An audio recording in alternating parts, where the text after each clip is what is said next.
Mereka yang berbahagia bukanlah mereka yang hidup tanpa masalah, namun mereka yang terampil mengelola masalah menjadi penuh hikmah. Bersama saya Rati Aulia, menemani Anda untuk Perempuan.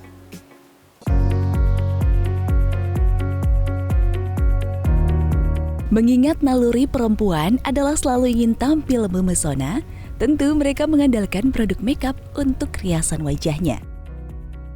Bahkan sebagian dari perempuan tak luput dalam menjaga kesehatan kulit dengan rangkaian perawatan dan beberapa kosmetik. Ya, kosmetik sudah menjadi kebutuhan pokok bagi seorang perempuan. Alat-alat kosmetik sepertinya sudah tidak bisa dipisahkan lagi dari keseharian perempuan. Penting banget gitu, baik wanita ataupun laki-laki yang pasti kan yang pengen cantik, pengen ganteng, itu namanya perawatan kulit kan itu penting banget untuk kesehatan kulit kita sendiri gitu. Setiap bulan itu aku pasti ke klinik aku untuk melakukan 3 perawatan. 1 facial, 1 dermapen. Dermapen itu jadi kita memasukkan serum ke dalam kulit muka dan leher. Terus ada diamond infuse gitu. Itu isinya kolagen dan lain-lain supaya kulit kita tetap glowing dan bright. Demi memenuhi kebutuhan kaum hawa, kini sudah banyak memanfaatkan peluang tersebut. Di mana berbisnis produk kosmetik bisa menjadi peluang usaha yang cukup menggiurkan dan akan terus progresif. Kosmetik umumnya untuk flek dan jerawat. Jadi kita memproduksi khusus krem sementara ini krem jerawat dan flek gitu. Serta serum-serum, pembersih, sabun, semua terbagi 2 antara flek dan jerawat. Publik figur pun tertarik untuk membuka bisnis kosmetik milik mereka sendiri. Mulai dari skincare hingga produk makeup. Buka bisnis di bidang kecantikan atau membuka klinik. Nah dari klinik itu kan kita bekerja sama beberapa dokter. Akhirnya kita membuat skincare yang bernama Dreamy juga gitu. Dan ternyata banyak peminatnya gitu. Karena memang selama ini aku merasa orang-orang kayak kita skincare-nya apa, jadi why not kalau aku membuat skincare lain sendiri, terus aku memang share ini yang aku pakai gitu. Dan dari klinik itu memang kayak kita melahirkan lagi Dreamy Makeup yang kita produksi adalah alis, eyeliner, sama lipstick, baru itu aja. Salah satu taktik pemasaran yang sedang populer di era media sosial ini adalah endorsement. Figur ini biasanya adalah seseorang yang memiliki ketenaran dan dapat mempengaruhi opini publik, seperti selebrita atau social media influencer.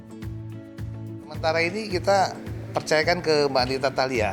Dan tentunya juga seorang endorser adalah hanya mengendorse produk yang sudah mendapatkan izin edar, kemudian juga tentunya harus yang sudah mempunyai klaim yang sesuai dengan ketentuan. Pertama harus objektif, harus jujur, harus bertanggung jawab, tidak berlebihan ya. Jadi selalu juga endorser juga kami minta untuk selalu cek kemasan, cek label, cek izin edar, dan cek tanggal kadaluarsa dari suatu produk yang akan di-endorse oleh mereka.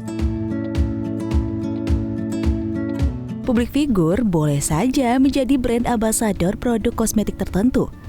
Namun pastikan produk yang akan dipromosikan adalah produk yang sudah memiliki nomor notifikasi dari BPOM. Teliti juga apakah produk tersebut telah memenuhi standar BPOM. Komposisi dan yang pasti BPOM itu yang paling penting gitu. Sekarang kita kalau misalkan kadang-kadang orang kan ada yang mau masuk komposisi bla bla bla bla, tetapi ternyata tidak ada BPOM-nya gitu. Yang pasti kalau sudah masuk BPOM kan itu pasti sudah teruji gitu, pasti bagus ininya komposisinya gitu sih. Publik figur harus selalu selektif saat menerima endorse. Selalu memastikan terlebih dahulu apakah produk tersebut aman atau tidak. Pertama gini, terutama untuk sesuatu yang memang kita konsumsi, kayak misalnya makanan, terus misalnya obat-obatan, minuman, kosmetik, itu pastinya harus dilihat ada terdaftar di Badan POM atau enggak, dan ada sertifikasi halal MUI atau enggak. Karena dua hal tersebut itu sangat penting kalau untuk saya pribadi. Kenapa? Karena kesahan dari suatu produk terlihat dari situ gitu, karena kan bukan kita yang mempunyai perusahaannya, tapi kita mencoba untuk kita memberikan kepercayaan kepada perusahaan tersebut, benar nggak nih, sesuai nggak nih dengan apa yang akan kita iklankan ke depannya gitu. Kalau ternyata tidak sesuai kan jangan sampai nantinya malah membuat konsumen atau calon konsumen itu pada kecewa gitu. Jadi memang dua hal tersebut yang sangat saya pegang sebelum saya menerima endorse sesuatu. Teliti dan selektif memang harus dipertimbangkan publik figur saat akan di-endorse.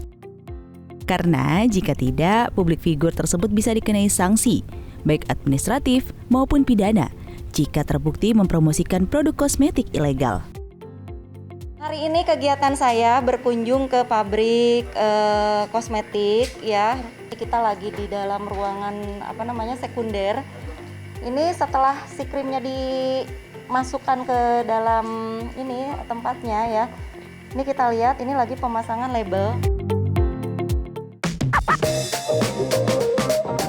Jadi pemirsa, jangan tergiur dengan produk kosmetik ilegal ya.